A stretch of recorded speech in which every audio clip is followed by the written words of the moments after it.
urabizi urugamba waciyemo, abagabo washatse, abo mwatiretanye, abo byaciyemo, abo mwabanye, abo byapfuye kuri finale bagapfa, rwose Imana igumye imuhiruko ridashira mubyeyi uriya mugabo.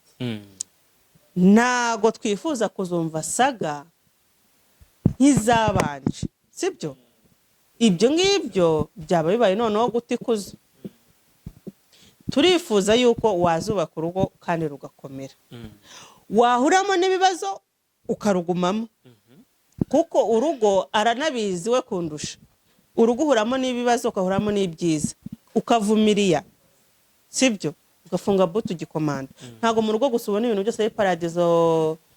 Urumva hari umuntu wigeze kunsetsa ngo yagiye ahantu ngo yarazi ko ngo buri munsi ngo barabarya inyama ngo n'ubugari gusa. Gise bibaho, urwo rugo rubaho. Ahubwo si ni wanapfa. Ahubwo si inyama zonyine zagera zikagutera ikiri. Ni wanapfa. Warwara gute? Nta mboga urya, ntacyo urya, nta bijuma, nta gishyimbo urya, wapfa. Nta tudodo. Rero Pastor Mutesi nabanze yicare we ubwe. Nta nubwo Pastor Mutesi agiye n'abajyanama. Yicare ubwe muri miruwari yirebe, avuga ati ese ndi capable noneho yo kubaka urugo rugakomera. Tutazumva ejo bundi ngo nasanze ngo bitagenda ngo none ngo biragize. Biriya bintu wari ni umuvumo, nuko abantu wenda baba batabibona. Ni ukuri abantu bari kuri kino kiganiro baze kutubwira ibintu byo gushaka umugabo uva hano ujapinga kundi mugabo wigera urugo uruvamo. Nibyo ni ngo ndwigere nduvemo. Biriya bintu wari ni umuvumo kandi ubusigira abo wabyaye. Yego. Reka rero nkubwire cya kiganiro nakirebye. Bajya bavuga ngo ukuri gushira mu biganiro, sibyo? None se Pastor Mutesi ntago ari umuntu? Pastor Mutesi si umuntu? Ni umuntu. Si umumama se? Ni umumama. None se kuki umwumva yuko adakeneye umugabo? Pastor Mutesi akeneye umugabo bashobora kubana rwose Imana yabiha n'umugisha kubyara byo simbizi niba ataracuze. Simbizi niba ataracuze. Gusa ariko igihari kuko n'abacuze bashaka abagabo hori ndakwiyamye gahunda ndakwiyamye ko nuzarayepo bashaka abagabo ko nuzarayepo n'abacuze kandi abantu bibuke ko urumva. Ariko Pastor Mutesi akeneye umugabo kwibana ntago biba byoroshye. ukoresha iki nk'umuntu w'umumama ukoresha iki? Ese ubundi umugabo amukoresha iki? Ndabizi se ko nyiri umwana uri umwana. Niba rero uri umwana ukaba utazi iby'abagabo n'abagore nta nubwo ugomba kubimbaza. Akeneye umugabo wo hasi ye. Ucyumva ko Pastor Mutesi akeneye umugabo wo hasi ye? Nyine no kugira ngo bya bindi navuze nasobanuye nyuma bimacinge. Niba Pastor Mutesi umwe afite imyaka 45 ko nibaza yuko Pastor Mutesi atakibyara. Abaye abyara cyaba ari igitangaza ko mbamona ari umubyeyi umusirimu kandi ukuze, sibyo? Se niba nifite 31 erega wariye nabi wifata imirire yawe igereranye n'iy'abandi bana Mika. Orohamo wifata imirire yawe. Reka nkubwire ariko nanone wifata imirire yawe wigereranye n'abandi bana Mika. None se Pastor imbaranze gukura abandi bana babizire. Oya Pastor Mutesi icyo byose ntago ari mu gigero cyo kubyara, ntago yabyara. Abaye nabyaye yaba ari igitangaza kivuye mu ijuru, kuko nibaza ko arengeje imyaka 45. Reka tubigire sere tureke kubigumya black, sibyo? Rero Pastor Mutesi rwose ndamwifuriza ko yashaka umugabo kuko nawe amwifuza, kuko kuba niba ari ikintu cya mbere kibaho kibi ni ukubaho wenyine. Erega buriya ntibazakubeshye. Numvisha hari abavuga ngo kwibana ngo biruta byose. Erewe umugore uvuga gutyo akavuga ngo umugore akavuga ngo kwibana biruta byose, uzamenye neza yuko aba afite abagabo barenze 2 yinjiza muri urwo rugo. Icyo ni kimwe. Kabiri, Pastor Mutesi ni umuntu w'umusirimu, ni umuntu ujijutse. Bira ni nko kuduteguza mu mitwe kugira ngo jeneshe bundi tutumva igikwe tugatungurwa. Ariko ntago Pastor Mutesi aje kwicara kuri kamera avuga ati nshaka umugabo muremure w'igikara unanutse ugize uti no, ntago mpamya ko yabikora. ariko kuvuga ngo akeneye umugabo ahubwo aramufite, afite sheri.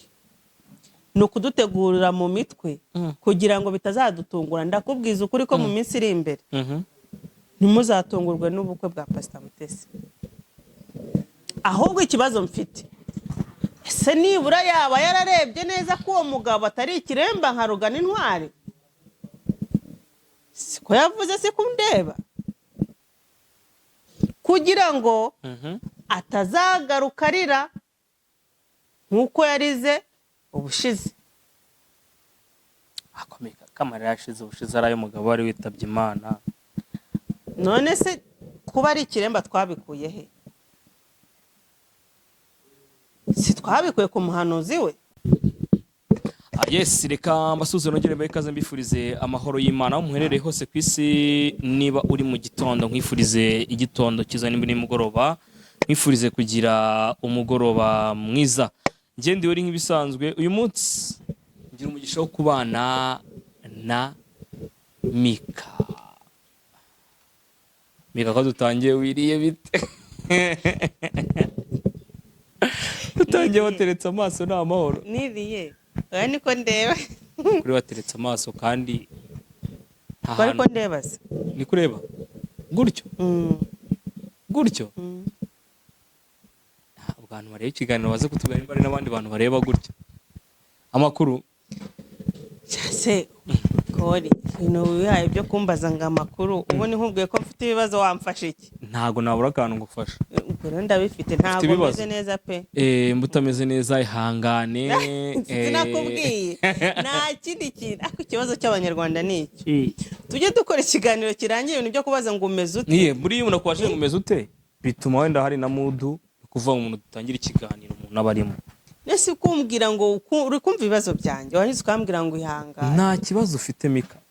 Nta kibazo mfite, si ibibazo bigaragara mu isura.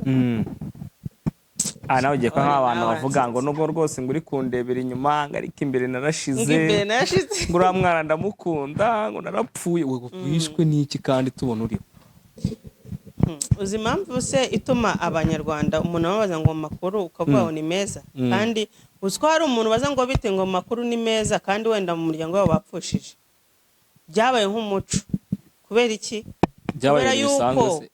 Kubera yuko n'ubundi uramubwira se ngo meze nabi, ikintu ari kukubwire ngo ihangane. Ibibazo byo afite ntabwo ari bikubwiye, niba uvuga uti okay ufite ibibazo wenda by'ibihumbi 500 reka nguhe 100. Ariko nawe uretse umunabi ntabwo ikintu afasha undi. Hori hita umfashiriza hano imbere ya kamera. Nakubwiye ko ntameze neza. Kandi mu buryo umuntu atameze neza arwaye, ntabwo ari uko mba ndwaye, nuko mu buryo buri gutya mba nafatika mu buryo bw'amafaranga. Ihangane. Nese Mika mbonyemo banki.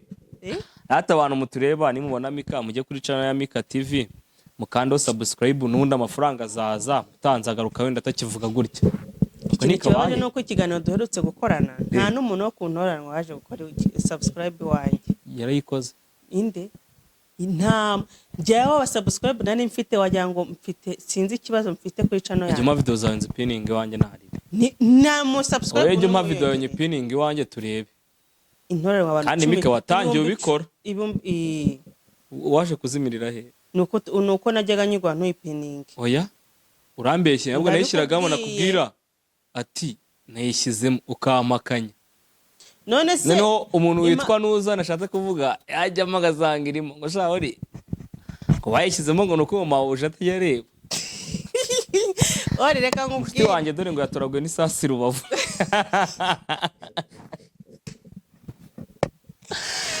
ahubwo se niwe n'ubuje avuga ngo gutwe ngo bari bagutwaye ngumva ngo gutwe ngo bari bagutwaye. Ariko mana na n'ubu munsi na n'ubu ndacyaseka. Nabonye iriya video njye naramukurikiranye ikiganiro kirarangira cyose se ari Rubavu we na Kwizera. Reka ndeke kuvuga ati ariko nanayivuga da n'abavandimwe bari we n'urugendo. Giye kumva numva isasu ravuze aratarutse ngo ibintu bimeze nabi. Narasetse nicaye mu nzu ndaseka nawe se uyu muntu bazamujyanye gukina komedi kandi yahumurizaga abaturage reze burazongera kubahumuriza ariko barawisha cyakoze Pastor Claude n'umwana mwiza ntago ushobora kureba ibiganiro bye bitatu ngo uri kudaseka ngo mwihangane ngo mukomere ngo abaturage ba Rubavu umutekano ni wose ngo ibintu birakaze Pastor Claude ubundi iyo nabaye board nshaka kureba ibiganiro nta iyo ndeba ikiganiro kimwe ntishobora kurajya nasetse ntibishoboka ko n'abantu bose amaje kwimenya ngo nubwo hari abantu bamutuka buriya kubiganira abayikora ariko ngo hari abantu bagira bakagoroba mbere yo karyama banza kwibigana ko yisekira shira umunabi afite ukuntu afitemo impano ya comedy noneho ngo abantu babonaga aserera na Mutesi akavuga ati uyu mugabo aserera n'umugore ariko akongera agateraho ijisho amagoro akajya kuryama n'abantu benshi baramututse nk'abantu batazi showbiz nibo batukanye ibintu bagomba kumenya ko ni nko kunumva ikinamico ukumva ngo umukobwa yatwaye inda bajya kumuroha mu ruzi ako nawe urashaje ikinamico ni ya kera n'ubu biracyagaruka yego n'ubu biracyagaruka njye noneho hari igihe cyageze akarohamurwa n'umuhungu w'umuntu uza ari umuji wabo sha aragiraga inka wari umuji wabo agiraga inka noneho ako mika waje ni mvuga kinamico iki ariko n'ubu ndashaje njye mfite imyaka 30 ubu mwaka nduza 31 uracyari akana oya cyari tazi ukuri uracyari umwana abana babiri uracyari umwana nyine tazi ubusa se gute ndashaje ngende mukecuru wera uyu munsi uvuga ngo naje gusura mukecuru kuri gutya ndusha nta na mfite iki kuri imyaka yose ndusha nakana na mfite nkusha imyaka 5 oyo uri umwana bundi umuhungu kugira ngo yumve ko ari mukuru 35 byibuze 35 bundi buri capable iyo washatse amafaranga ukayabura utaragize bya bibazo byo kuba ushobora gushaka amafaranga uyu munsi ukayabonesha ukayabura ariko nibura warakoze utari umunebwe ubu ufite ahantu uwageze nibura ushobora kuba ufite nk'isambe 5 mu cyaro hari abantu bava ngo isambe 5 mu cyaro ukumva ngo naga ari ibintu byatari ndagira ngo umenyeshe ko mu myaka 6 iri imbere mwebwe mwaje kwirundira mu mujyi zarasamu turasubira kuzihinga iwanyu musange n'isambu basonye baraziriye dokureho mukureho ubwo rero sha muntu uri i Kigali gira vuba poli hari igihe kizagera twese dusubire ku ivuko ntago bibaho sawa uzasubira iwanyu bushi abo witonde uzasubira iwanyu bushi oya hara nago nasubira uzasubira iwanyu bushi uzaho icyo nshobora gukora uzi icyo nshobora gukora no ibaze papa Joel ni wiwanyu po bitangaza ni wiwanyu noneho oya ni wiwanyu uzari kuvuga ngo abantu bakurya ngo dukunda inyama dukunda inyama ori ngewe ndamusenje wawe kori nkasanga inyama zirahumura mu nzu ibishyimbo ari ukuntu nateka ibishyimbo bikabihumura inyama ndomika ndakurahiye kizina ry'Imana nagiye aha nsanga umuntu atetse ibishyimbo mika kaya ngo wumva inyama njye nengutse ari hakurya haruguru y'umuhanda nzumva none nahageze yaruye inyama izahe yabaye ibishyimbo arakubeshya mika arakubeshya umuntu wa muri chamburete reka tubwizanye ukuri yankinzeye azi guteka ubwo n'abaturanyi w'ishomatura kuko n'ahantu naciye baravuga ngo sha ngo yakwiteguye neza azi guteka bingana iki ewana arapiga ngo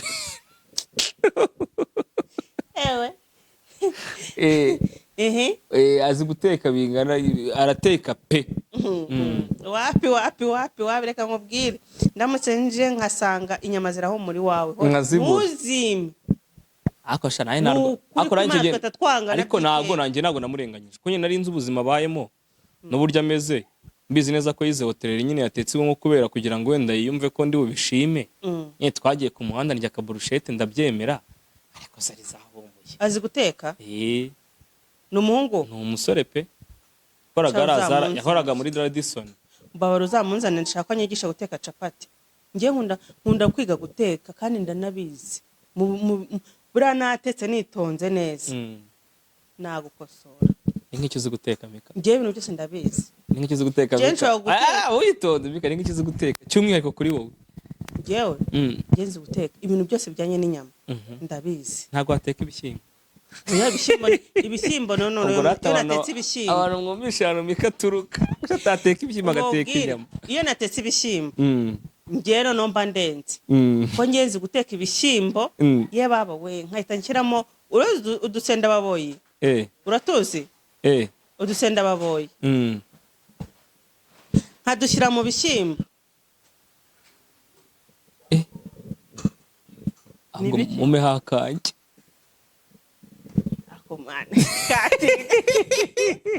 ariko se none uri inyuma akamera dushaka iki koko uri twiganirire karakantu mwazi urumva uri njyewe nkunda inyama ku buryo ndavandiyeho ntutinda hano ntabwo ntinda umbagireho iyanjye twari umufuka ujya kwitekera iwawe ntari ariko ufata moto se.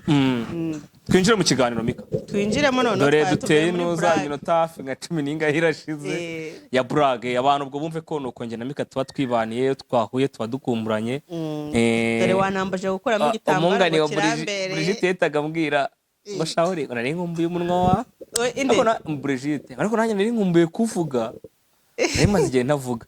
Aha Mika reka ninjire mu kiganiro gutya mpere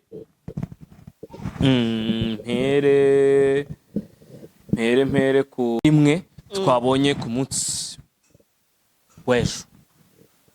Yego. Pastor Mutesi ku Isimbi TV ati Sabe kwirarana koko ndambiwe kwibana ati nimbona umuntu tubana nzagirane sariyuti nkibaza Mika namwe abamama kuri YouTube ni kuri bisigaye bimeze. Reka rero nkubwire cya kiganiro nakirebye bajya bavuga ngo ukuri gushira mu biganiro sibyo. None se Pastor Mutesi ntago ari umuntu? Pastor Mutesi si umuntu? Ni umuntu. Si umumama se? Ni umumama. None se kuki umwumva yuko adakeneye umugabo? Pastor Mutesi akeneye umugabo bashobora kubana rwose Imana yabiha n'umugisha kubyara byo simbizi niba ataracuze simbizi niba ataracuze gusa ariko igihari kuko n'abacuze bashaka abagabo hori ndakwiyamye gahunda ndakwiyamye kwa nuzarayepfo bashaka abagabo kwa nuzarayepfo n'abacuze kandi abantu bibuke ko urumva ariko Pastor Mutesi akeneye umugabo kwibana ntago biba byoroshye. Ukoresha iki nk'umuntu w'umumama? Ukoresha iki? Ese ubundi umugabo amukoresha iki? Ndabizi se ko nyiri umwana uri umwana niba rero uri umwana ukaba utazi iby'abagabo n'abagore nta nubwo ugomba kubimbaza. Reka mbikoze basi umpe témoignage ngire experience. None se utarambaza ngiye kukubaza ikibazo nubwo uri inyuma ya kamera kandi umbwiza ukuri ufite imyaka 25. Ayo ndabura igihe kirenze nk'umwaka ngo nyuzuze. Ufite 24? Yego. Ni 3. Ni 3. Warenze ingimbi ubundi umwana w'ingimbi afite imyaka 15. Ntago urakunda? 16. Ni 5. Ntago urakundana? Narakundanye. None se urabaza iki? Kuki se ugira ngo se ukundana ubishaka? Ni igihe kiba kigeze bitewe n'imisemburo igenda yidevelopa muri wowe. Urumva? Uko ugenda yidevelopa bura hari igihe kizagera uvuga uti umva none uyu mwaka sinshaka kurenza nashatse umugore tubane mu nzu tubyare hungu na kobwa. Ntago umwaka nshaka kurenza kubera iki? Ni imisemburo ibiguprovoka nuko bimeze umubiri ugenda widevelopa. Kandi none ubushakashatsi buvuga ko hori abantu bari kutureba ku ntwarane no kuri Mika intoranwa no kuri Mika muze kutubwira ko nabeshye. Ubundi uyu mukobwa w'imyaka 20 imisemburo aba afite yo kuba yakenera umugabo ni mike. Hari raporo y'umugore wamaze kubyara abana 5. Ubundi bavuga yuko uko umugore agenda akura niko agenda akenera igitsina gabo. Yego, abantu baze kutubwira muri comment. hari mpamvu sura mama twabonye Noneho buretse gatoya ku mugabo rero au contraire.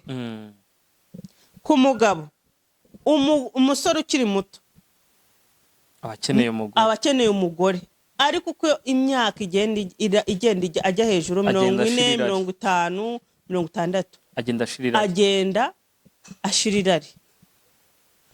Ariho hahandi nubwo abanyarwanda badakunda kuvuga ngo berure bazimiza, babwizanye ukuri, bavugisha ukuri kweruye bashyire hanze ibintu. Abanyarwanda bakunda kuzimiza.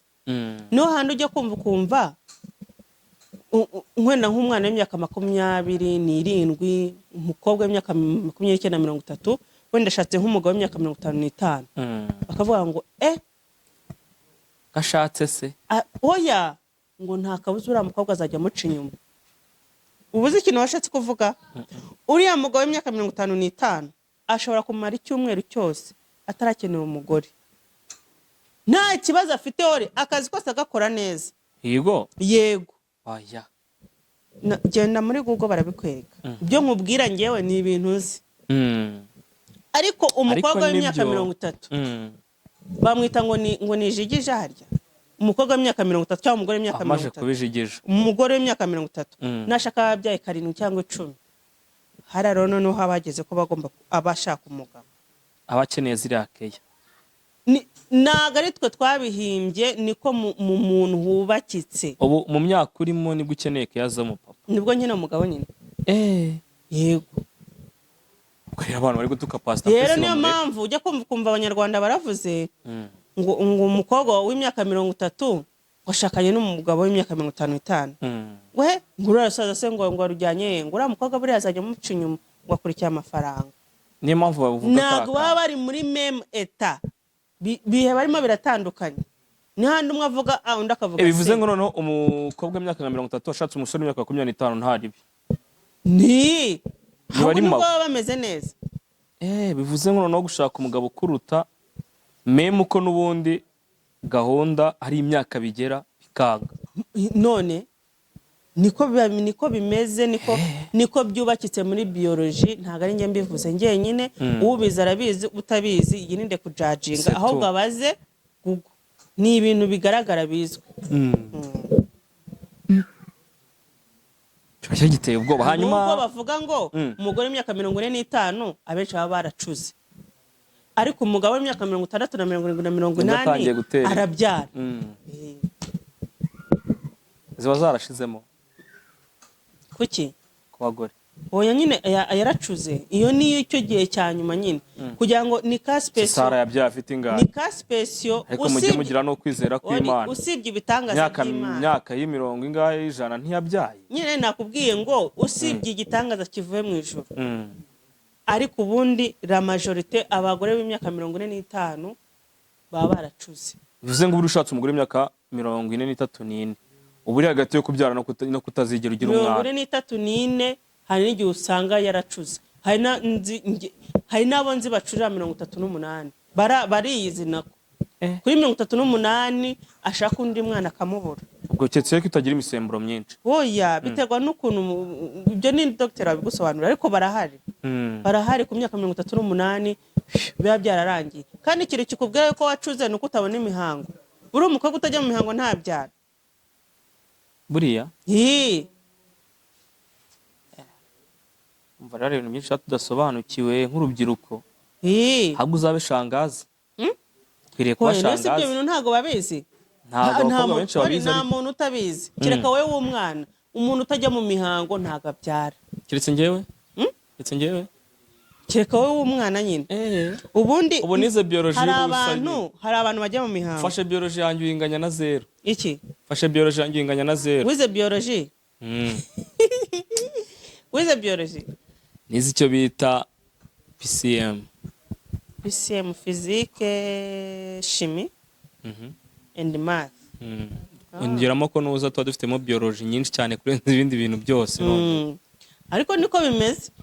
buriya niyo mpamvu bakubwira ngo ntago nizi gute ushaka gushaka umukobwa mbere uko usharambagiza uzamenye ngo uyu mukobwa ubundi ajya mu mihango nta n'uko kukubwira kukubeshya Mika tutabeshyanye wenda we sinzi uri umukobwa nturi umugabo ubaye uri umugabo ukabaza wakabaza ukabaza ngo iki ukabaza ngo iki ubuse wabura umuntu umunsi n'uyu nyine ubaza ngo iki tubwizanye ukuri nyine wimbeshya wijya guca hafi oya ushobora no kumuhamagara ati dusohoka akobwa ati simeze neza byagenze bite kutamera neza icyo gihe abakobwa barakukana baragana kutamera neza kuko yagahorana baragahorana eko ni umunebwe ujya uhita utuka mbese umuntu ahora atameze neza gute hari igihe umuntu umubwira ati se bimeze bite ni amakuru ni amahoro dusohoke dusangire agacupa hanze ka fanta ati wapa ati simeze neza turumva ati mfite n'ubunebwe urabizi abakobwa bigira ubunebwe sinzi ahantu babukura kandi nawe urabizi neza ko abenshi bajya babikora ibyo bintu ubwo se uwo muntu arakora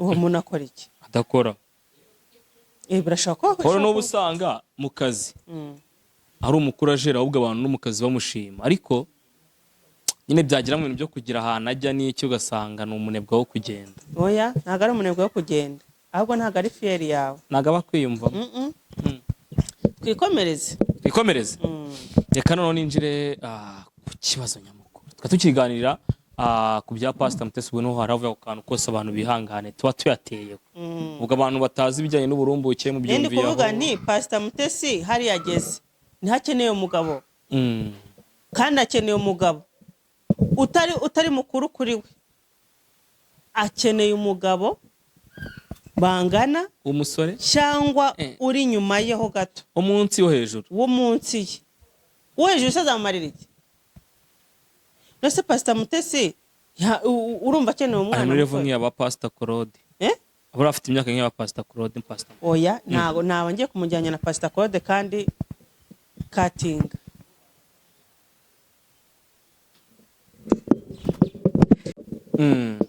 akeneye umugabo wo hasi ye ucyumva ko Pastor Mutesi akeneye umugabo wo hasi ye nyine ni ukugira ngo bya bindi navuze nasobanuye nyuma bimacinge niba Pastor Mutesi umwe afite imyaka 45 ko nibaza yuko Pastor Mutesi atakibyara abaye abyara cyaba ari igitangaza ko mbamona ari umubyeyi umusirimu kandi ukuze sibyo se niba mfite 31 erega wariye nabi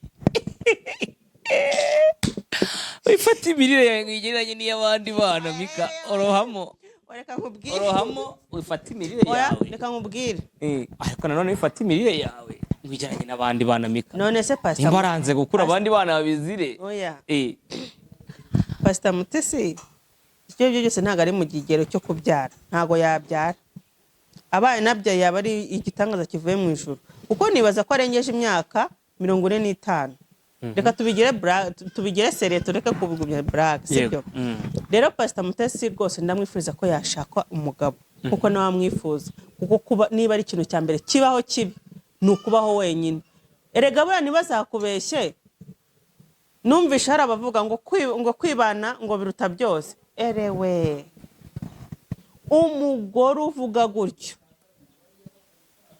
akavuga ngo umugore akavuga ngo kwibana biruta byose uzamenye neza yuko aba afite abagabo barenze 2 yinjiza muri urwo rugo icyo ni kimwe kabiri niba avuga gutyo ujya umenya yuko ashobora kuba afite ikibazo mu mubiri we bibaho haba abagabo b'ibiremba n'abagore b'ibiremba babaho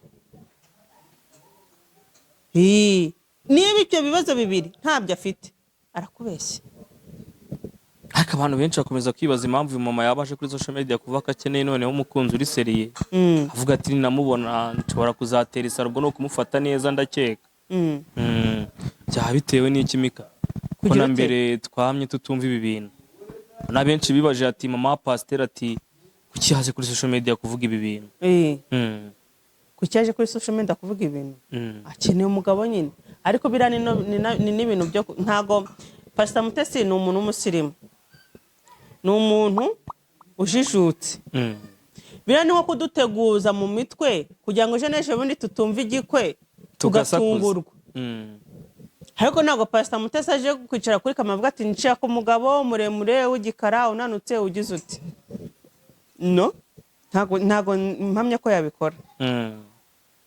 Ariko kuvuga ngo akeneye umugabo ahubwo aramufite, afite sheri, ni ukudutegurira mu mitwe kugira ngo bitazadutungura. Ndakubwiza ukuri ko mu minsi iri imbere ntimuzatungurwe n'ubukwe bwa Pastor Mutesi. Ahubwo ikibazo mfite, ese nibura yaba yararebye neza ko uwo mugabo atari ikiremba nka Rugana Intwari? Siko yavuze, si kundeba, kugira ngo atazagaruka arira nk'uko yarize ubushize. Akomeka kamara yashize ubushize ari umugabo wari witabye Imana. None se kuba ari ikiremba twabikuye he? Si twabikuye ku muhanuzi we?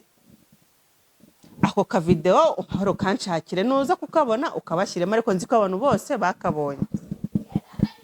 Hanyuma sura muhanuzi we yaramubeshyeye Theogene, ariko yamuhanuriye umugabo w'amasoso w'uruhara. Yaba ari buje se ko twabonye Frederic afite umusatsi kuri Facebook? ubwo niba atari uruhara nawe ubwo Aravangiye. ntabwo wajya kubona ukabona aragiye. Inde? Inde ugenda Mika? Uwo muntu. Uwuhe ugenda? Uwuhe? Ubungu. Umugabo wundi? Nese ko atafite amasoso kandi umuhanuzi we yaramubwiye ko umugabo azashaka ari amasoso. Unako uruhara. Kandi uvuye hehe muri Amerika? Nta nundi? Ahubwo ikibazo mfite, uwo muntu avuye muri Amerika, wa mugabo niba uzi ko utavuye muri Amerika, shyira hasi. Ashyire hasi iki? Ariko Mika nta bagabo b'Abanyarwanda bafite amafaranga. Ntabwo Imana ari injajwa, kandi Theogene aremewe n'umuhanuzi w'ukuri. Ese nta bagabo b'Abanyarwanda bafite amafaranga? Nese Imana arivuguruje. Niba Imana ikubwiye ngo uzashaka umukobwa w'inzobe w'umusilamukazi, urinde wo gushaka umukatolike, kuri urwo rugo utazaramba. Ntabwo njye mpamya ko iyo Mana baba bavuga. Nimubanze mwumvira Imana ikivuga. Kandi ubwo yivugiye yuko kuri channel avuga ati uyu ni umuhanuzi wanjye. Ndabyibuka ibyo byo. Nyuma yaho arongera aragaruka aravuga ati Pastor Mutesi abahanuzi baramubeshye bituma ashaka umugabo w'ikiremba. Warabyumvishe ntabyumvishe? Yabyumvishe. None ariko nubwo twabyumvishisha gusa yari amagambo y'abantu. Ese byo Pastor Mutesi yaje ngavuge? Kandi umuhanuzi yarabivuze. Uwo ni umuhanuzi. Uwo umuvugizi we rega ugeze wumva samo amugira. Ugeze wumva ubu se yakongera kwakirirwa mu rugo rwo kwa Pastor Mutesi we? Azabuzwa n'ikize kwakira. Ubu se mu bukwe buhari yaratumiwe? Kubera iki? Shamika byihorere. Ahubwo indi nkuri hari nuko Pastor Mutesi yerekanye gusomera hano twabonye invitation. Oh yes. Invitation.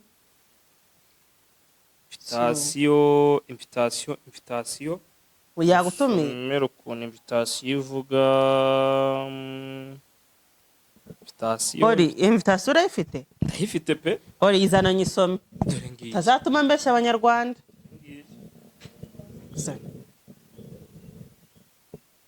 For the wedding ceremony. Kaho. Tangira hitangiriye. Iyi ni save the date. Yego.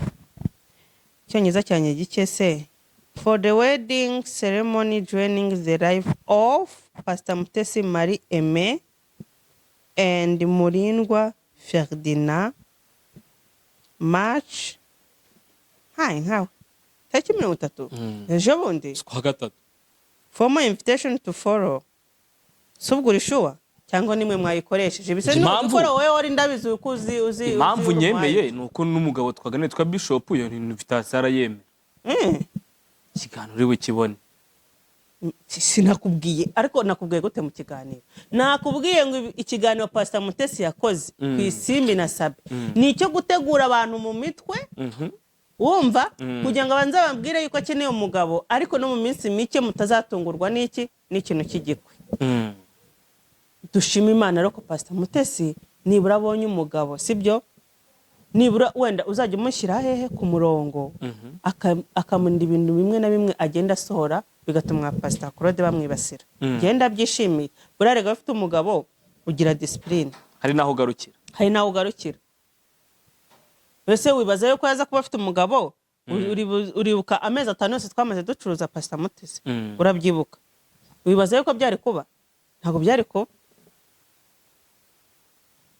Abenshi batari buriya nubwo hari abantu bavuga ngo umugabo bo ngo nta kintu amaze, umugabo afite akamaro gakomeye n'umugore afite akamaro gakomeye. Ibintu ntibyaba ari agatwiko Mika?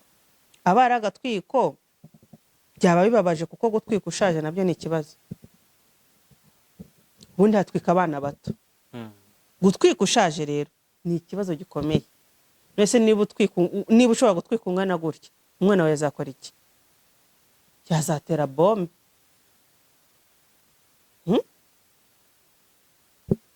Bibaye n'agatwiko cyakoze neta numirwa. Ni nka kwa kundi na ibi bintu nahita mbigereranya nka kwa kundi ubyuka mu gitondo uri umukobwa ugahita ukora budget y'ubukwe, sibyo? Sara ukayitegura, ababyinnyi ukabategura, ibintu byose wagera ku mugabo ugashyiraho akabazo, ukabubitse iki? Budget. Ukabubitse ukavuga uti umunsi nzamubona ibindi byose bizabyabaye. Uziko hari n'abikora bakajya kugira kwipima amakanzu y'abageni. Yes. Sawa rero. Ibi rero ni nako nabigereranya ngewe. Biramutse ari ugutwika. Ndabizi neza ko ayo makuru weho ri ntago wayabura. Bibaye ari ugutwika cyaba ari ikibazo gikomeye. Witwa Pastor Justin yaje aravuga ati uyu mumama bitewe n'ubukuntu ari kuza zano turutwe kuri social media, ngewe mu mboni zanjye, ngewe Justin ndagutinze ntukiri pasteri n'undi munsi. Ati umuntu pastor ntaza gusabira umugore kuri social media, umugabo kuri social media. Ati ikindi cya kabiri Pastor Mutesi, ibi bintu tuvuga ibyinshi niho byizanira ku mihanda cyane. Ati kandi niyo mpamvu mfashe n'umwanya mvuga ko utari pasteri, nta kintu kigisha gituma abantu imitima ibohoka. Ndagutenze ntukiri pasteri.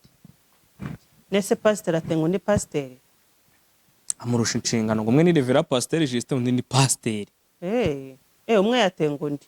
Ariko reka tubaza dusesengura ibintu Justin yavuze. Justin yavuze ati ibintu tuvuga ibyinshi niwo bizana. Niko kuri. Kuba Pastor Mutesi ari we wizanira saga ku muhanda byo 100% n'ukuri, kandi nawe abashaka ko avugwa. Mbese abashaka kuba umusitari, buriya buri muntu wese aba afite uko ateye. Hari abantu bakunda kwibonekeza, sujye babona nadabizi. Hari abantu bakunda kwibonekeza, hari n'abantu usanga baciye bugufi. Nanjye ngewe ukuntu nteye tutari inshuti, reka ntiwivuge, ntitwaciringa, reka ntiwivuge, sibyo? Abandi bazakuvugira. Ariko hari abantu bakunda kumva ko bakagombye kuba bari trend, wenda maybe babyungukiramo. Ntago impamvu bavuga se uko wenda babikunze, wenda babyungukiramo, ntago mwe mubizi. None se ngiye kugura urugero rworoshye impamvu babyungukiramo. Pastor Mutesi abaye adafite iriya cano, ntago yabishyira ku muhanda, yaba ari bwungukire.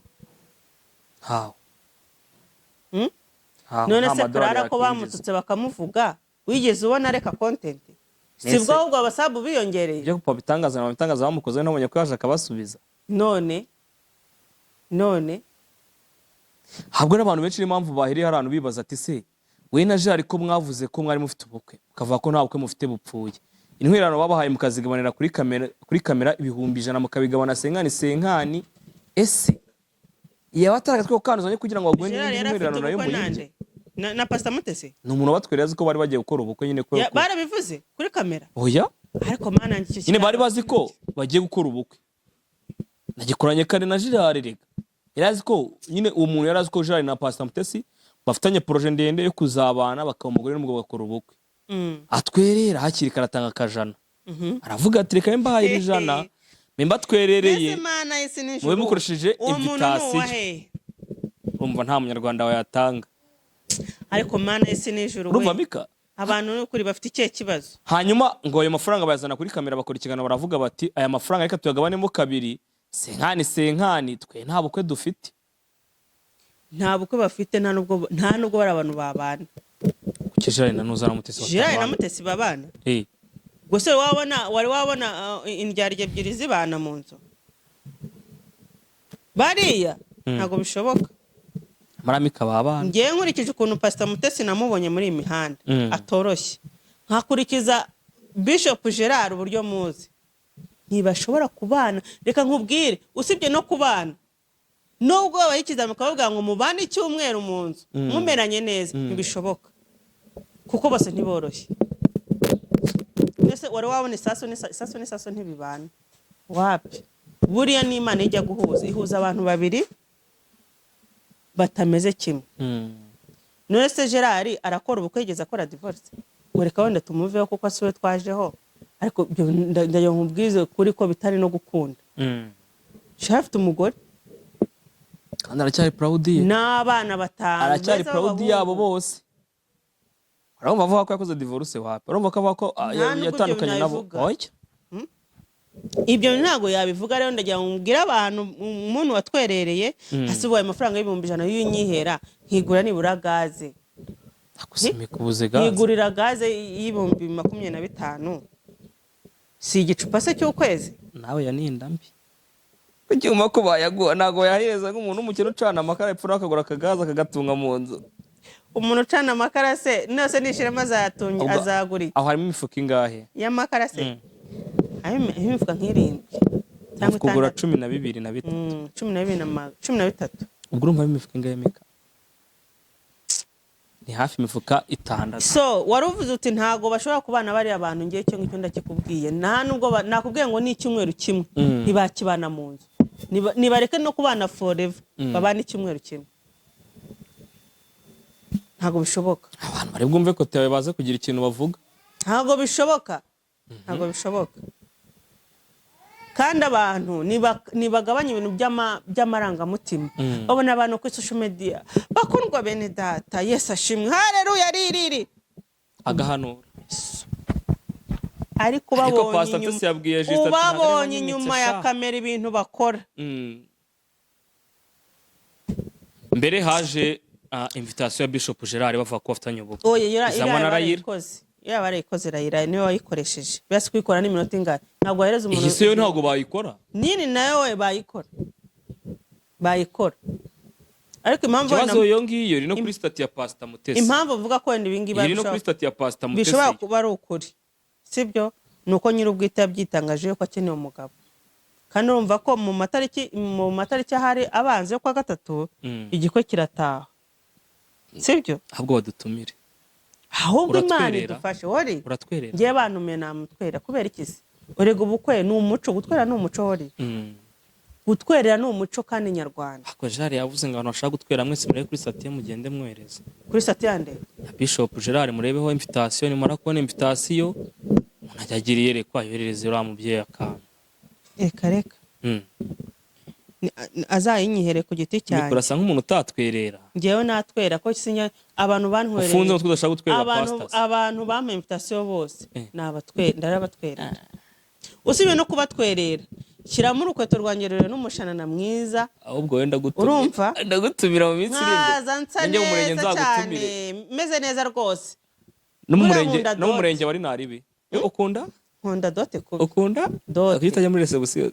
Reception? Oya, nawe njye nkunda reception. Njye nkunda dote bara nabwo bukwe. Uyikundira ikiza? Nkunda ko nyine ni ikinyarwanda, umuco nyarwanda. Wumva nyine none wambaye umuntu ubyumvishe nkanjye yihangane. Ari umuntu ubyumvishe nkanjye mbishe muri dote utuntu tubamo. Oya n'umuco nyarwanda. Noneho wakuna abantu baba bakenyeye bizihiwe. Aya muri dote rega baranargereka. Wasi kimwe nka reception y'ibikeke. Wakinwe kurya kimwe nka reception y'ibikeke. Ahuzwe muri reception irimo makeke gusa mwana. Ubwo buko Imana imfashe. Nenge kwa ngo dote wariye. Ubwo buko ujye butaha. Oya ibyo ntago bikibaho. Abantu bari umukameramani. Uvuga ko ndi umukameramani. Kandi koko uri umututaravu. Ndi umututaravu. Hose mba nzenguruka. Oya njya mu minsi iri imbere n'umara ko kampani maze gukomera nawe uzabikora. Abantu batanga keke ntago tuziranye. Barya muri doto na reception no gutwikurura. Bararya? Ujya utabukwe bwagana he? Rwose. Nzaguherekeza mu bugahagana. Hari nubwo tuzataha ku Ntare ejo bundi.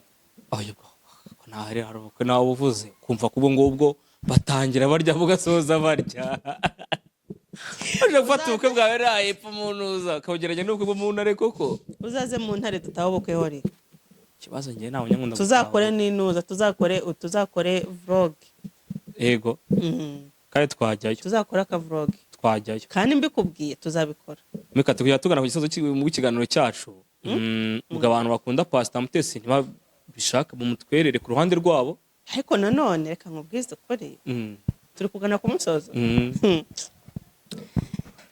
nubwo Pastor Mutesi ashaka umugabo we ubwe Pastor Mutesi ndabizi ko akurikirana channel yawe arayikurikirana niyo arayireba simbizi niba ayireba ariko icyo nzi nuko akurikirana channel yawe cyane Pastor Mutesi uri umubyeyi mukuru twubaha sibyo yego icyambere impamvu tukubaha nuko wasizwe amavuta n'Imana cyo ni kimwe icya kabiri nuko uri umubyeyi kandi umubyeyi agomba kubaho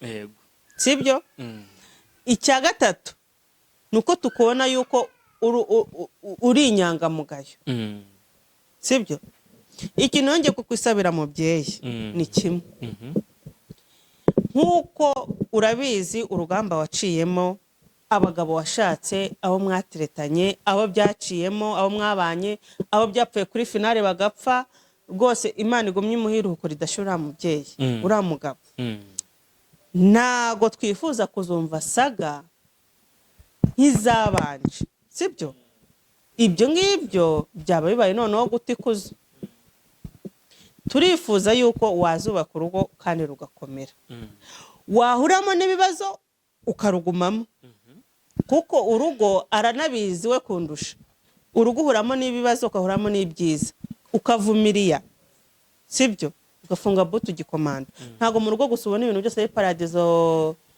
urumva hari umuntu wigeze kunsetsa ngo yagiye ahantu ngo yarazi ko ngo buri munsi ngo barabarya inyama ngo n'ubugari gusa byose bibaho urwo rugo rubaho ahubwo si ntiwanapfa ahubwo si inyama zonyine zagera zikagutera ikiri ntiwanapfa warwara nta mboga urya ntacyo urya nta bijuma nta gishyimbo urya wapfa nta tudodo rero Pastor Mutesi nabanze yicare we ubwe nta nubwo Pastor Mutesi agiye n'abajyanama yicare ubwe muri miruwari yirebe avuga ati ese ndi capable noneho yo kubaka urugo rugakomera tutazumva ejo bundi ngo nasanze ngo bitagenda ngo none ngo biragize biriya bintu wari ni umuvumo nuko abantu wenda baba batabibona ni ukuri abantu bari kuri kino kiganiro baza kutubwira ibintu byo gushaka umugabo uva hano ujapinga kundi mugabo wigera urugo uruvamo nibyo ni ngo ndwigere nduvemo biriya bintu wari ni umuvumo kandi ubusigira abo wabyaye urumva uzi ko bajya bavuga ngo ubundi by'abana imfura ikabyarira mu rugo biragoye yuko abo bose batabyarira mu rugo cyangwa se imfura igasenya urugo sinzi impamvu bita bigenda gutyo ntago mbizi cyane ariko ahanini nawe uzarebe mu bantu uzi mu mafamiye uzarebe iyo umukobwa w'imfura asenye agasubira iwabo hatabayeho Imana na babandi iyo bagiye mu ngo barasenya bakagaruka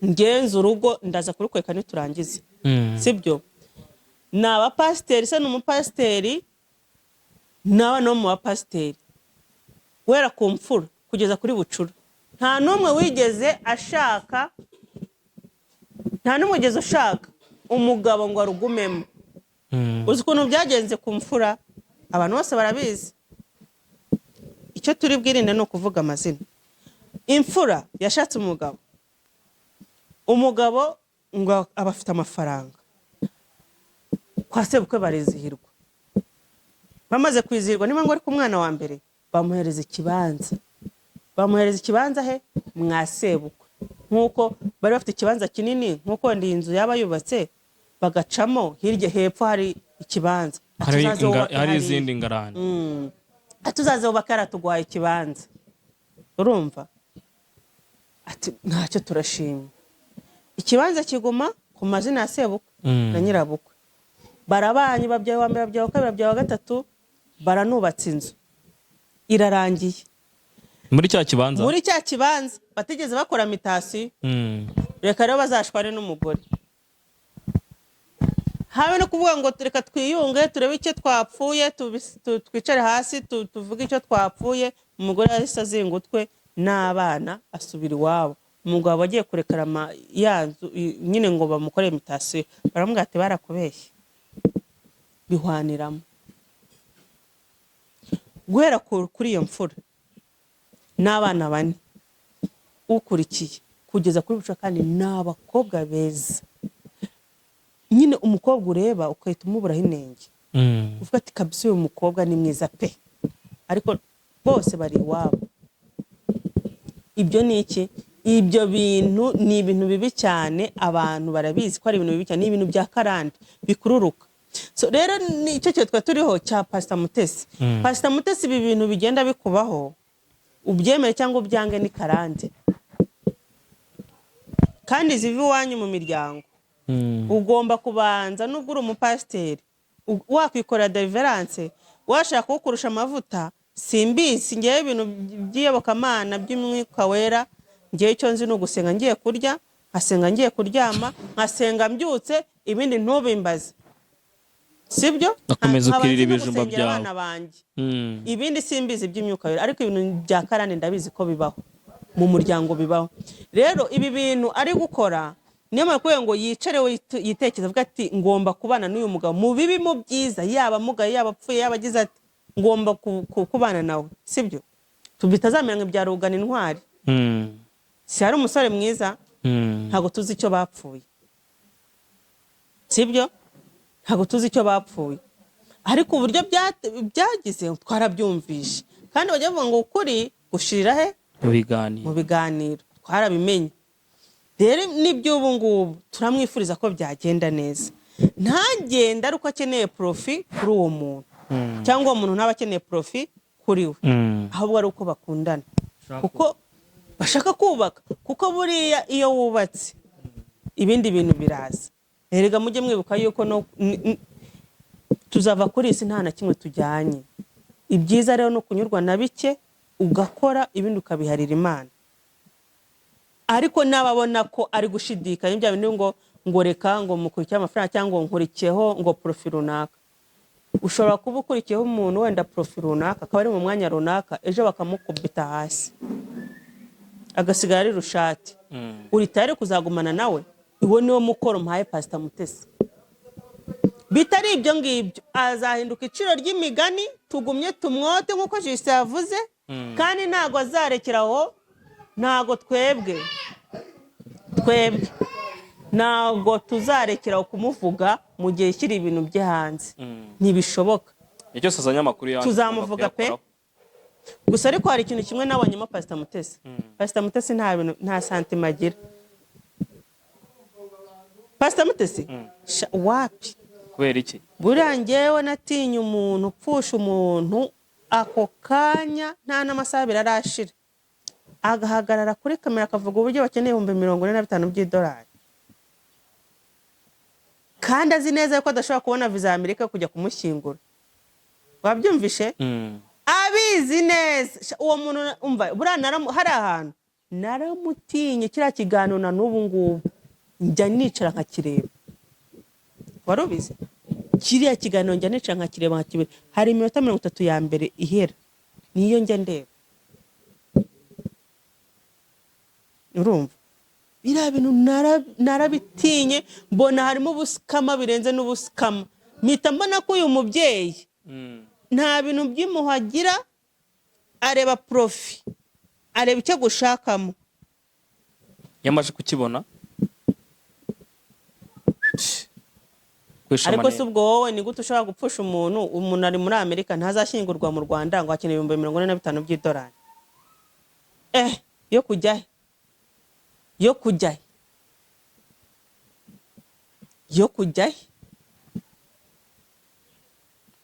abantu muri comments zabazwa byinshi. Twara Mika, twisoreze ikiganiro cyacu tugane ku musozo. Abantu bagukunda bakomeze bakwikundire, ndetse abakwanga bo bakomeze kurenzaho, kandi abantu bakande subscribe kuri Mika TV show, banakande subscribe ku Nwaranwa TV. Ibiganiro byacu abari buri munsi. Abantu mukunda Mika muri iyi minsi murabona ko ngafite ibibazo ngo bya gaze nyabo.